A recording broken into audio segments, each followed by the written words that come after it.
माझं नाव विलय चाटरू, नाव शांती, नसतेल भांडणं आणती, नाव ज्ञानेश्वर, पेल एवढं सापडत नाही घर, नाव गंगाधर, आंघोळ नाही महिनाभर, नाव माऊली, सारखंच बाटल्या आणते.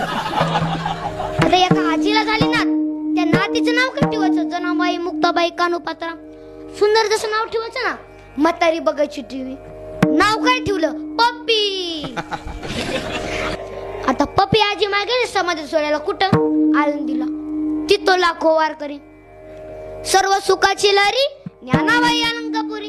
नातनाजी दर्शन झालं, एसटी मध्ये बसले, पण एसटी मध्ये बसायलाच जागा नव्हती. आजी माय काठी टेकत त्या कंडक्टर पैसे गेली. कंडक्टर, दिवस मावळला, रात्र झाली, पण मला काय बसायला जागा भेटली नाही. तू मला नको घेऊ, पण माझी पप्पी घे.